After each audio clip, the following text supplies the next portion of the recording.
বন্ধুরা welcome to our channel let's crack Tripura exam. বন্ধুরা তোমরা জানো এলডিসি এবং গ্রুপ ডি সিলেবাসে ইন্ডিয়ান কনস্টিটিউশন আছে।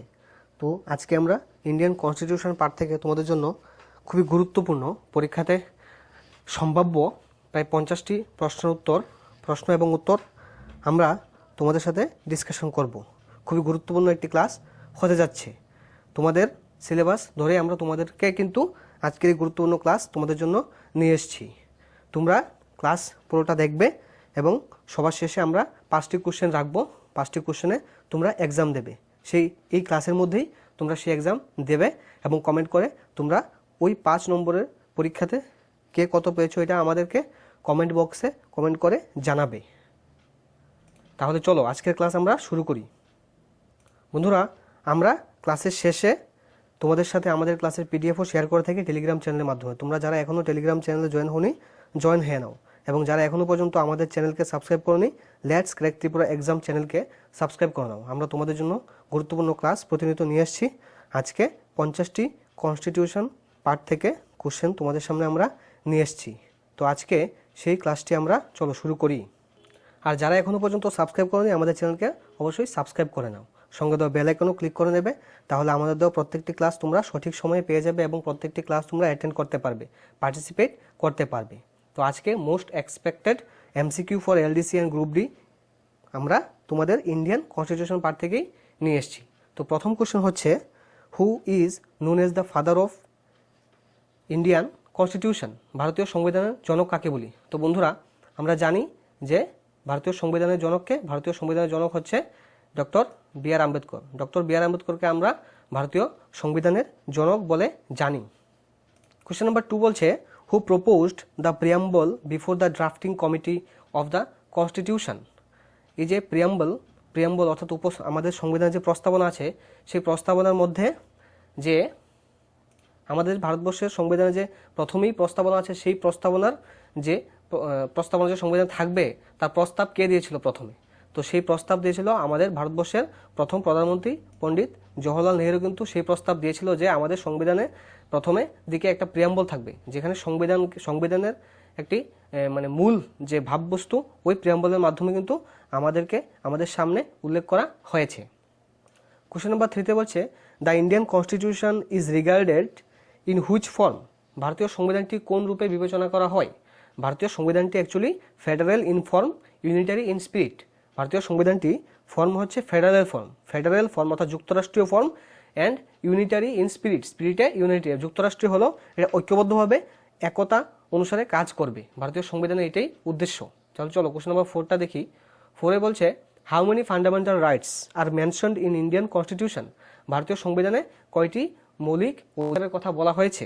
তো আমরা জানি ভারতীয় সংবিধানে বর্তমানে 6টি মৌলিক অধিকার আছে। তাহলে এখানে সঠিক উত্তরটি কি? এখানে সঠিক উত্তরটি 6। 6টি মৌলিক অধিকার ভারতীয় সংবিধানে আছে। তারপর কোশ্চেন নম্বর 5 দেখো। কোশ্চেন নম্বর 5 বলছে, which article cannot be suspended even during emergency? Emergency চলাকালীন সময়েও কোন আর্টিকেলগুলি আমরা পেয়ে থাকি? আমরা ওই আর্টিকেলগুলি আমরা ভোগ করতে পারি। জরুরি অবস্থার সময় ওইগুলিকে স্থগিত করা যায় না। এই দুটো আর্টিকেল ছাড়া, আর্টিকেল 20 অ্যান্ড আর্টিকেল 21 ছাড়া বাকি যে সমস্ত আমাদের অধিকার আছে সেই কোনো আর্টিকেল কিন্তু তখন মান্য হয় না। কিন্তু এই আর্টিকেল 20 অ্যান্ড আর্টিকেল 21 কিন্তু সাসপেন্ড করতে পারে না। তো এটা খুবই গুরুত্বপূর্ণ কোশ্চেন তোমাদের এক্সামের জন্য। তোমরা আমাদের সাথে থাকবে এবং পুরোটা ক্লাস তোমরা মনোযোগ সহকারে করার চেষ্টা করো, নিজেরাও আনসার করবে। লাস্টে আমরা তোমাদের জন্য 5 মার্কসের এক্সামও রেখেছি। তো বন্ধুরা question number 6, in India how many Times national emergency has been declared? ভারতবর্ষের ন্যাশনাল ইমার্জেন্সি জাতীয় জরুরি অবস্থা কতবার ঘোষণা করা হয়েছে? আমরা জানি ভারতবর্ষে যে 3বার কিন্তু জাতীয় জরুরি অবস্থা ঘোষণা করা হয়েছে। ফার্স্ট ইমার্জেন্সি ঘোষণা করা হয়েছে কবে? ফার্স্ট ইমার্জেন্সি ঘোষণা করা হয়েছে ইন্ডিয়া চায়না ওয়ার 1962-তে ইন্ডিয়া চায়না যে ওয়ার হয়েছে ওই সময় জাতীয় জরুরি অবস্থা ঘোষণা করা হয়েছিল।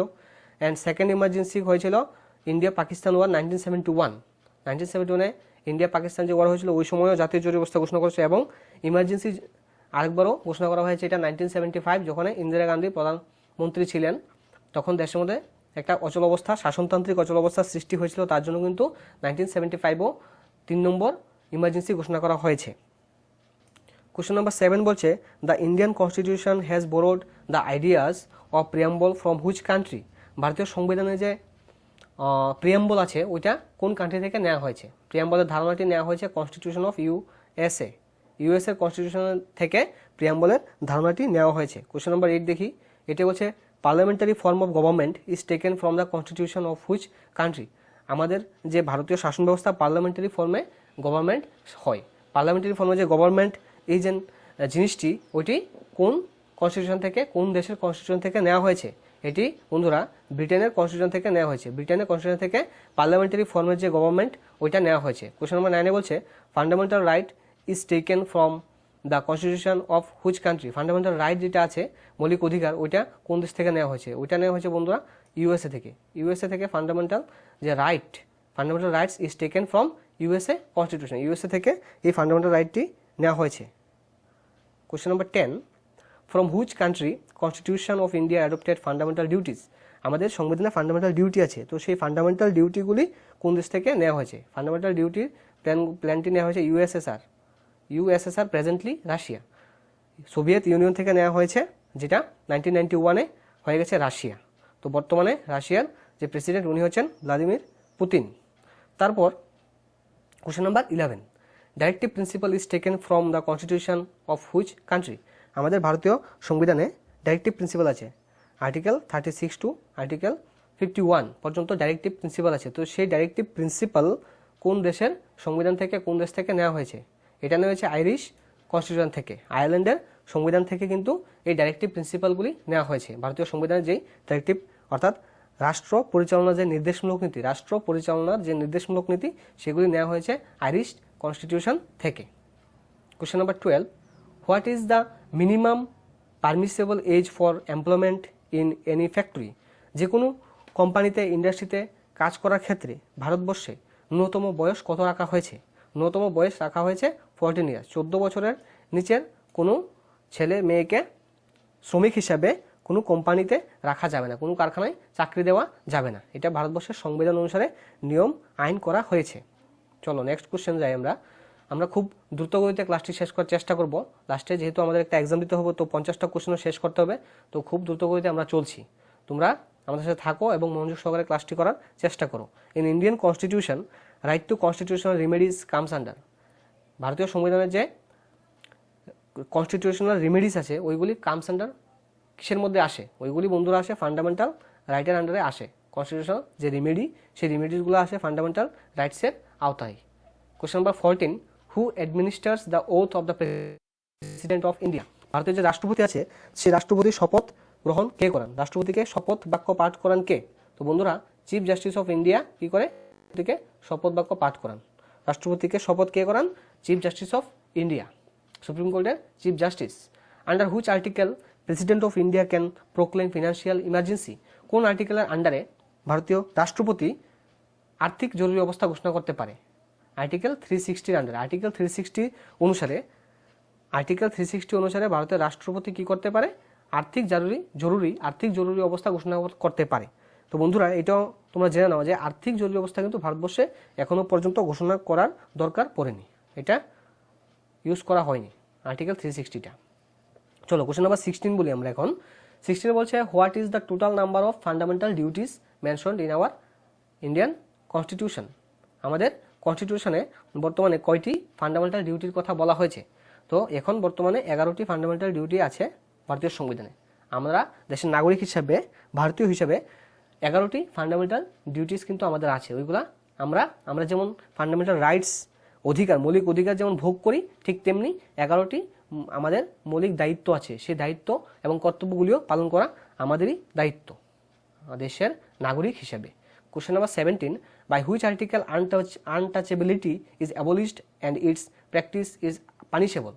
কোন আর্টিকেলের মাধ্যমে আনটাচেবিলিটি অর্থাৎ অস্পৃশ্যতাকে বাতিল করা হয়েছে এবং অস্পৃশ্যতা অনুসারে যদি কোনো ব্যক্তিকে কী করা হয়, যদি কোনো ব্যক্তিকে সাফার করতে হয়, যদি কোনো ব্যক্তিকে আমরা বিভিন্ন সুযোগ সুবিধা থেকে বঞ্চিত করি দেশের মধ্যে, তাহলে কিন্তু আর্টিকেল 17 অনুসারে সাজা পেতে হবে ওই ব্যক্তিকে, যে ব্যক্তির দ্বারা অন্য কোনো ব্যক্তি অস্পৃশ্যতার আওতায় এনে তাকে যদি আমরা কোনো কিছুতে সুযোগ সুবিধা না দিই।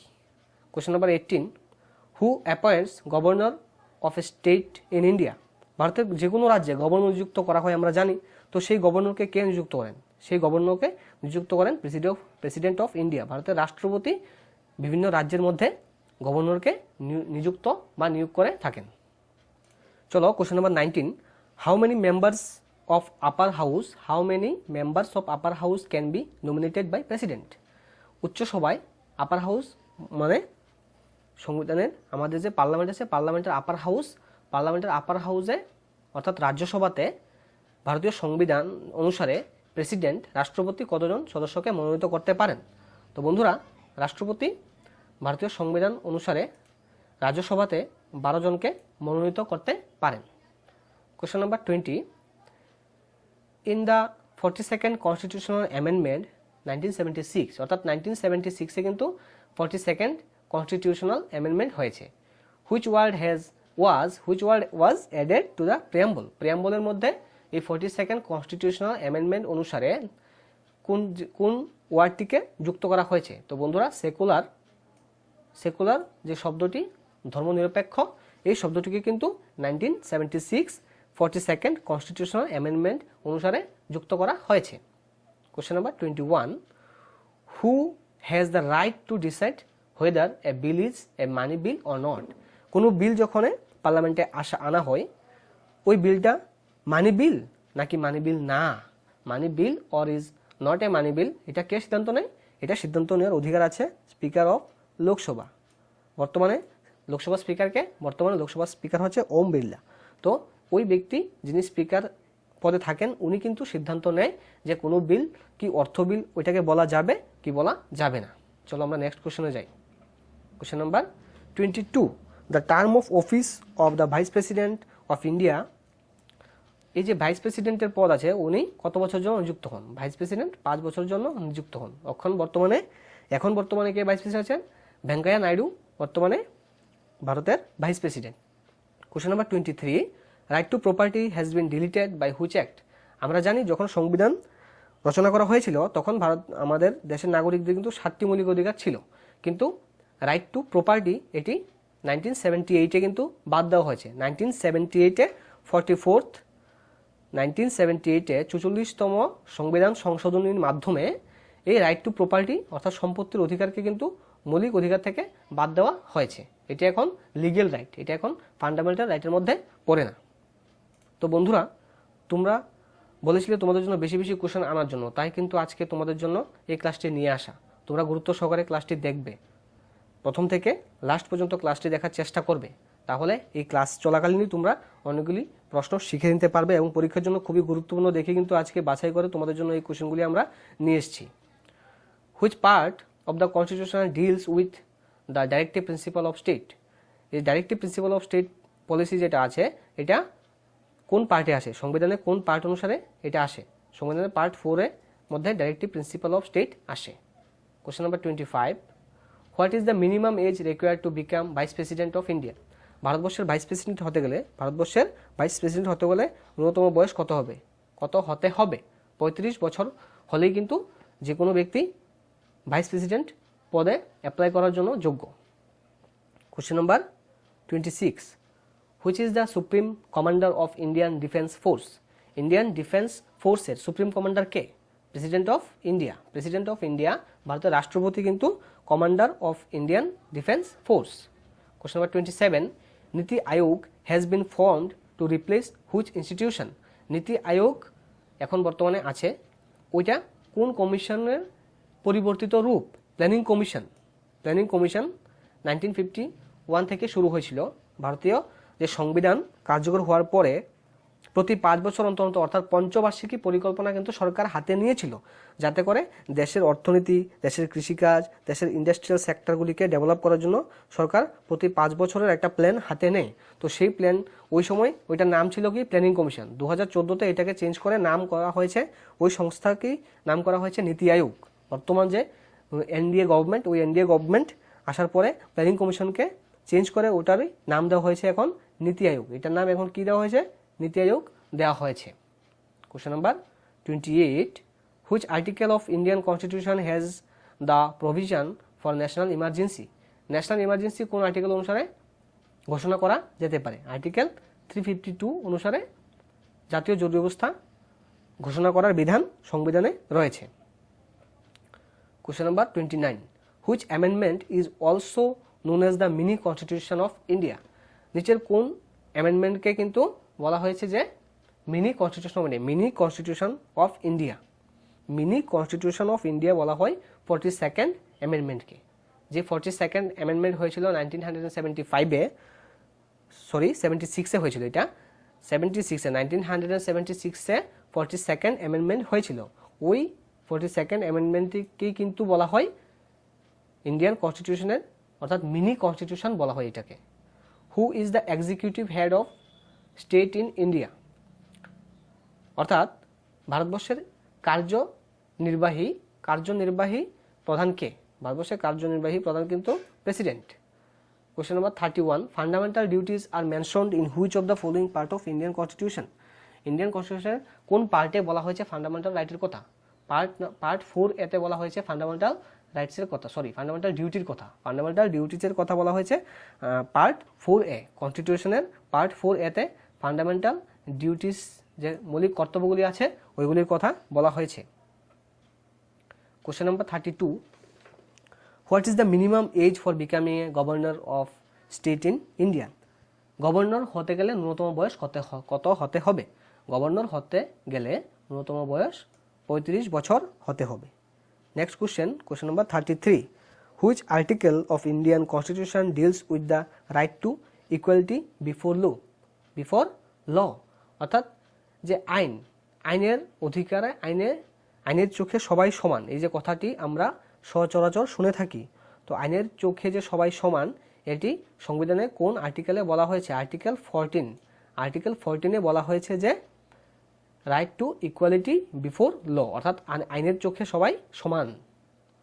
Question number 34, which constitutional amendment act deals with the elementary education as a fundamental right? Elementary এডুকেশনকে ফান্ডামেন্টাল রাইট করা হয়েছে। এই যে 6 থেকে 14 বছর বয়সের সকল বাচ্চাদেরকে স্কুলে পাঠাতে হবে, এটাকে বাধ্যতামূলক করা হয়েছে এবং এটা এখন ভারতের নাগরিকদের কর্তব্য যে তাদের বাচ্চাদেরকে কিন্তু প্রত্যেকটা পিতামাতার দায়িত্ব তাদের বাচ্চাদেরকে স্কুলে পাঠানো। 6 থেকে 14 বছর যারা আছে তারা কিন্তু অবশ্যই স্কুলে পড়তে হবে। তো এই যে এটা অ্যামেন্ডমেন্ট করা হয়েছে 86th অ্যামেন্ডমেন্ট অনুসারে কিন্তু বলা হয়েছে যে এটি এখন আমাদের ফান্ডামেন্টাল ডিউটিসের মধ্যে রাইটের মধ্যে পড়ে যে সবাই কিন্তু পড়াশোনা করবে, মৌলিক অধিকার হিসেবে কাজ করছে এই 86th অ্যামেন্ডমেন্টটা। এলিমেন্টারি এডুকেশন সবাই পাওয়ার যোগ্য এলিমেন্টারি এডুকেশনটা। Question number 35, the speaker of Lok Sabha addresses his letter of resignation to the? Lok Sabha speaker তার পদত্যাগের যে চিঠিটি ওটি কার কাছে দিতে পারবে? তো লোকসভা স্পিকার যদি মনে করে যে সে তার পদ থেকে রিজাইন করবে তাহলে ওই রিজাইন পত্রটি দেবে ডেপুটি স্পিকার অফ লোকসভা, যিনি লোকসভার ডেপুটি স্পিকার পদে আছে ওনার কাছে কিন্তু তিনি ওই চিঠিটি দিতে পারবে। What is the term of governor? গভর্নরের টার্ম কত? গভর্নরের টার্ম হলো 5 ইয়ার্স। গভর্নরের টার্ম কত বছর? 5 ইয়ার্স। যে কোনো রাজ্যে গভর্নর যখন নিযুক্ত করা হয় তাকে 5 বছরের জন্য, নিয়ম অনুসারে তাকে 5 বছরের জন্য নিয়োগ করা হয়। এর আগে হয়তো কোনো কারণে তাকে যদি ওনার মৃত্যু হয় তাহলে তো চেঞ্জ করতে হবে, অন্যান্য কারণেও কিন্তু চেঞ্জ হতে পারে, কিন্তু একটা কন্ডিশন থাকে যে 5 ইয়ার্সের জন্য তাকে কিন্তু গভর্নর পদে যে কোনো রাজ্যে নিযুক্ত করা হয়। কার দ্বারা? আমরা জানি যে রাষ্ট্রপতির দ্বারা যে কোনো গভর্নরকে কোনো রাজ্যে নিযুক্ত করা হয়। চলো আমরা নেক্সটে যাই। Question number 37, who was the first women speaker of Lok Sabha? লোকসভার মধ্যে যে স্পিকার থাকে ওই স্পিকারদের মধ্যে কে প্রথম মহিলা স্পিকার ছিলেন? মহিলা স্পিকার ছিলেন প্রথম মীরা কুমার লোকসভার প্রথম মহিলা স্পিকার ছিলেন। Who appoints the finance commission in India? Finance commission যে থাকে, ফিনান্স কমিশনারকে কে নিয়োগ করে থাকেন? প্রেসিডেন্ট অফ ইন্ডিয়া কি করে? ফিনান্স কমিশনারকে নিয়োগ করে থাকেন। Question number 39, who is the chairman of the national disaster management authority? NDMA national disaster management authority কে নিয়োগ করে থাকেন? এটা করেন প্রাইম মিনিস্টার অফ ইন্ডিয়া। ভারতের প্রধানমন্ত্রী কি করেন? ওই যে NDMA চেয়ারম্যানকে নিযুক্ত করে থাকেন। Question number 40. According to the Indian Constitution, who has the power to declare emergency? এটা আমরা আগেও করে নিয়েছি যে ইমার্জেন্সি কে ঘোষণা করতে পারে। তো বন্ধুরা, ইমার্জেন্সি ঘোষণা করতে পারে প্রেসিডেন্ট। প্রেসিডেন্ট ছাড়া অন্য কেউ কিন্তু ইমার্জেন্সি ঘোষণা করতে পারে না। 41. Who can pardon a sentence of death? অর্থাৎ যদি কোনো ব্যক্তির মৃত্যুর সাজা হয়ে যায় সুপ্রিম কোর্টে, উচ্চ আদালতে, তারপর কে আছে যে ওই ব্যক্তির সাজা কিন্তু কমাতে পারে? দ্য প্রেসিডেন্ট অফ ইন্ডিয়া, অর্থাৎ ভারতের রাষ্ট্রপতি যে কোনো ব্যক্তির সাজা হলে যে কোনো কেসে তখন ওই ব্যক্তির সাজাকে কিছুটা কম করতে পারেন। কে করতে পারে? রাষ্ট্রপতির কাছে সেই ক্ষমতা দেওয়া আছে। নেক্সট কোশ্চেনে যাই আমরা। 42. According to which article the president can pardon a sentence of death? ওই যে করতে পারে, ক্ষমা করতে পারে যে কোনো সাজাপ্রাপ্ত ব্যক্তিকে, এটা আর্টিকেল 72 অনুসারে করতে পারে। আর্টিকেল 72 অনুসারে রাষ্ট্রপতি কাছে ক্ষমা চাইতে পারে এবং রাষ্ট্রপতি ওই মৃত্যুদণ্ডের আদেশ দেওয়া ব্যক্তিকে ক্ষমা করে দিতে পারে। তাহলে মৃত্যুদণ্ডের পরিবর্তে তার সাজা হবে এত বছরের জেল হতে পারে। এটা একটা হতে পারে, এটা করতে পারে কে? রাষ্ট্রপতি করতে পারে। রাষ্ট্রপতির কাছে সেই স্পেশাল পাওয়ার দেওয়া আছে। The idea of national emergency in India was taken from which countries constitution? ভারতের যে জাতীয় জরুরি অবস্থা আছে, জাতীয় জরুরি অবস্থা ঘোষণা করতে পারে ভারতবর্ষ, আমরা জানি। তো সেই যে প্ল্যানটি, সেই যে উৎস, ওইটা কোন দেশ থেকে নেওয়া হয়েছে? ওইটা নেওয়া হয়েছে জার্মানি থেকে। জার্মানির কনস্টিটিউশন থেকে ভারতীয় কনস্টিটিউশনে এই ন্যাশনাল ইমার্জেন্সি কথাটি যুক্ত করা হয়েছে। Question number 44. Who is the chairman of Lok Sabha? লোকসভার চেয়ারম্যান কে হয়? স্পিকার। লোকসভার চেয়ারম্যান হচ্ছে লোকসভার স্পিকার। Question number 45. আমরা আমাদের ক্লাসের লাস্ট পর্যায়ে চলে এসেছি। তো তোমরা থাকবে, লাস্টে এক্সামটা দেবে 5 নম্বরে। আমরা 5টা কোশ্চেন রেখেছি, তোমরা নিজে থেকে এক্সামটা দেবে এবং কমেন্ট বক্সে তোমরা কমেন্ট করে জানাবে কে কত পেয়েছো। Who is known as the father of Lok Sabha? লোকসভার ফাদার কাকে বলা হয়? লোকসভার ফাদার বলা হয় জে.বি. মঙ্গলাঙ্কার ছিলেন লোকসভার প্রথম স্পিকার। তো উনাকেই ভারতীয় যে লোকসভা, সেই লোকসভার প্রথম স্পিকার জে.বি. মঙ্গলাঙ্কার। তো জে.বি. মঙ্গলাঙ্কারকেই বলা হয় লোকসভার ফাদার অফ লোকসভা বলা হয় জে.বি. মঙ্গলাঙ্কারকে। Question number 46. If the president wants to resign from office, whom does he or she address his resignation to? অর্থাৎ যদি ভারতের রাষ্ট্রপতি চায় তার রেজিগনেশন দিতে, তখন উনি কার কাছে দেবেন? ওনার রেজিগনেশন লেটার কার কাছে দিবেন? ওনার resignation letter the vice president, অর্থাৎ উপরাষ্ট্রপতির কাছে উনি ওনার যে রেজিগনেশন লেটার ওটা জমা করতে পারবে। Question number 46. Who said the preamble is the কি টু দ্য কনস্টিটিউশন? কে বলেছেন যে প্রিয়াম্বল ইজ দ্য কি টু দ্য কনস্টিটিউশন? প্রিয়াম্বলকে কনস্টিটিউশনের চাবিকাঠি বলেছেন। কে বলেছেন? ডক্টর বি আর আম্বেদকর, যাকে আমরা সংবিধানের জনক বলে থাকি, উনি কিন্তু বলেছেন যে দ্য প্রিয়াম্বল ইজ দ্য কি to the constitution. Question number 48. The longest written constitution in the world? বিশ্বের দীর্ঘতম লিখিত সংবিধান কোনটি? The constitution of India. ভারতের সংবিধান হচ্ছে বিশ্বের সবচেয়ে বৃহত্তম সংবিধান। The parliament of India consist, আমরা যে পার্লামেন্ট বলে থাকি এক কথায়, তো পার্লামেন্ট বলতে আমরা কি বুঝি?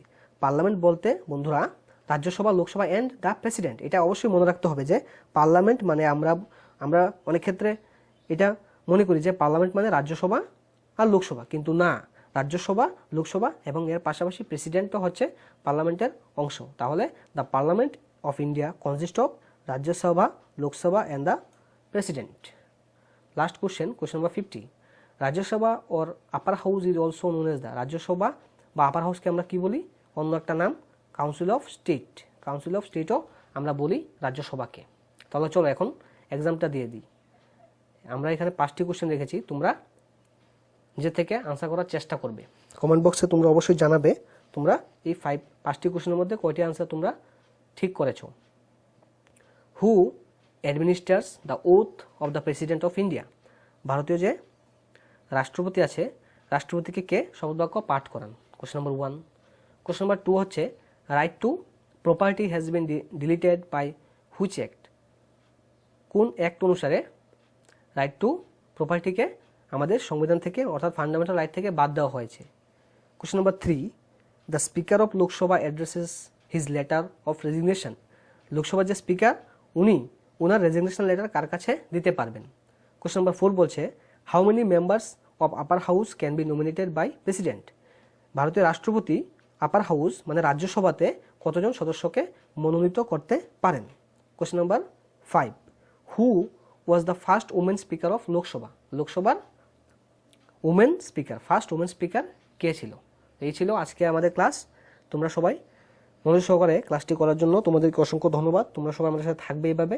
আমরা ক্লাসের শেষে তোমরা ক্লাসটি করেছো মনোযোগ সহকারে, তার জন্য সবাইকে ধন্যবাদ। এবং তোমরা এটাও জানো যে আমরা আমাদের let's crack Tripura exam Telegram চ্যানেলের মাধ্যমে তোমাদের সাথে আমরা আমাদের প্রত্যেকটি ক্লাসের পিডিএফ কিন্তু শেয়ার করে থাকি। তো পূর্বে দেওয়া প্রত্যেকটি ক্লাসের পিডিএফও কিন্তু আমরা টেলিগ্রাম চ্যানেলে শেয়ার করেছি, এবং আজকের ক্লাসটি টেলিগ্রাম চ্যানেলে এটাও পিডিএফটা শেয়ার করব আমরা। কিন্তু তোমরা অবশ্যই ক্লাসটি এই যে ক্লাসের লাস্টে যে এক্সাম দিয়েছি ওইটাতে কত পেয়েছো তোমরা কমেন্ট করে জানাবে। তাহলে আমরা মনে করবো যে না, তোমাদের জন্য এই ক্লাসগুলি আনার সার্থকতা আমরা পেয়েছি। তোমরা অবশ্যই আনসার করবে, কমেন্ট বক্সে জানাবে যে 5টি কোশ্চেন যে লাস্টে আমরা রেখেছিলাম এক্সামের মতো ছোট্ট একটা এক্সাম, তো সেই এক্সামে তোমরা কে কত পেয়েছো এটা আমাদেরকে কমেন্ট করে জানাবে। তাহলে চলো, সবাই ভালো থাকবে, সুস্থ থাকবে। Thank you all.